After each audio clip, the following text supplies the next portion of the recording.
да продолжи владината пракса на штедење на народните пари од државниот буџет како и досега, бараат дел од аналитичарите. Тие го оценуваат како позитивно намалувањето на јавниот долг за 4,7% на 57,7% од БДП, но велат домакинското работење треба да се одвива во континуитет. Сметаат дека јавниот долг може значајно да се скрати само ако не се трошат пари на непотребни стоки, услуги и активности.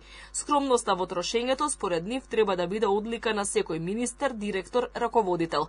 Апелираат да се направи план за да се намалат непродуктивните трошоци кои вклучуваат луксузни возила, скап мебел, далечни непотребни патувања, репрезентации. Јас верувам дека многу повеќе може да се намали јавниот долг, поготово на тие непродуктивни трошоци. Сметам дека сето тоа треба да се укине, бидејќи ние не сме толку богата држава да може да си дозволиме непродуктивни трошоци.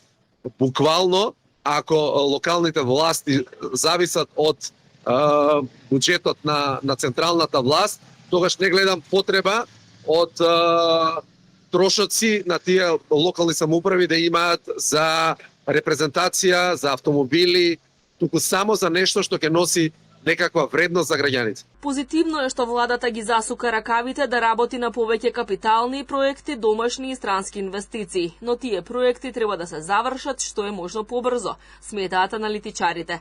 Градежната офанзива на над 1200 локации низ Македонија ќе биде во полнек годинава, но тие проекти треба да имаат додадена вредност за економијата, кога веќе поради неповолните глобални текови не очекуваат ризици врз извозот на стоки и услуги. Тоа потенцираат е едно од клучните барања на домашната бизнис заедница, но и на странските компании кои сакаат да инвестираат во Македонија. Полагаме големи надежи во одредени проекти, ама кога се прави скринингот од тие инвеститори ја гледаат состојбата, поготово со автопатот Кичево-Охрид кој се гради 14 години. Сметам дека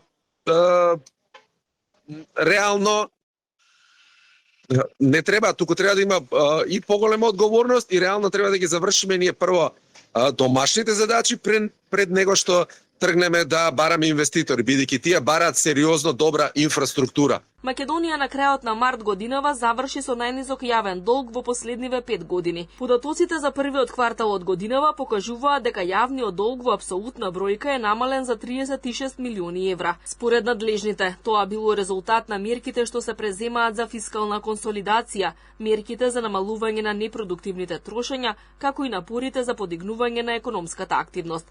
Владата има амбициозна агенда да го сведе јавниот долг на ниво под 55% од бруто домашниот производ, а државниот долг да се намали до 45% до крајот на мандатот.